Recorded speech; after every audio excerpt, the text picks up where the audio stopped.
پیارے آقا علیہ الصلوۃ والسلام نے فرمایا ایک بندے کے انتقال کا وقت تھا، اس کے 3 دوست تھے.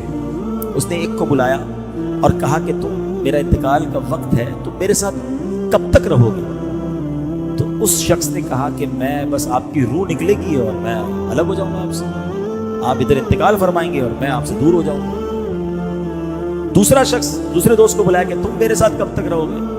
تو کہا جب آپ کی روح نکلے گی تو میں آپ کے ساتھ قبرستان تک چلوں گا اور آپ کو قبر میں دفنا کے پھر میں واپس آ جاؤں گا، آپ کے راستے الگ میرے راستے الگ. تیسرا دوست تھا، اس کو بلایا اس مرنے والے شخص نے کہ تم میرے ساتھ کیا کرو گے؟ میرا انتقال کا وقت قریب ہے. کہا میں تو آپ کے ساتھ قبر کے اندر بھی جاؤں گا اور قبر میں آپ کو راحت پہنچاؤں گا، آپ کو عذاب آنے لگا تو میں روک بنوں گا.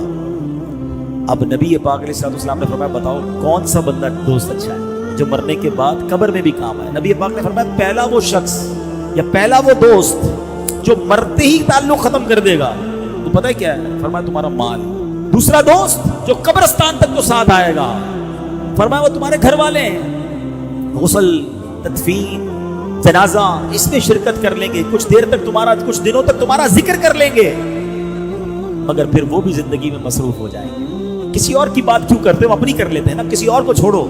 میرے والد والدہ کا، آپ میں سے کئیوں کے والد کا، والدہ کا، دادا دادی کا، نانا نانی کا انتقال ہوا، وہ بڑے دن بڑے تکلیف میں گزرے. اب کہاں یاد آتی ہے؟ کتنوں کو یاد آتی ہے؟ کب یاد آتی ہے؟ میں اور آپ بھی بھولی بسری داستان ہو جائیں گے. 2 4 6 دن 10 دن کو زیادہ مشہور آدمی ہوا تو سال 2 سال بس پھر ختم جناب، دنیا رکتی نہیں کسی کے لیے. فرمایا دوسرا دوست کہا وہ تمہارے گھر والے، اور نبی پاک نے فرمایا وہ تیسرا دوست جو تمہارے ساتھ قبر میں بھی جائے گا نا، تمہیں عذاب سے بچائے گا، وہ تمہارے اعمال ہیں. کیا خوبصورت مثال کے ذریعے بات سمجھائی. بتاؤ فکر اب 3 چیزیں نا، پیسہ، فیملی اور اعمال، تینوں میں سے امپورٹنس کس کو دینی چاہیے؟ سچ بتاؤ. اعمال کو ہم دیتے کس کو؟ پیسے کو، اور پھر فیملی کو. گھر والے ناراض نہ ہو جائیں. پیسے کماتے بھی بچوں کے نام پر ہی ہیں یار، بچوں کو، فیملی کو، ڈبل ڈیوٹیاں تو اوور ٹائم تو کوشش بھائی اگر جائز طریقے سے کما رہے تو ٹھیک ہے، مگر اعمال کیوں چھوڑ دیا؟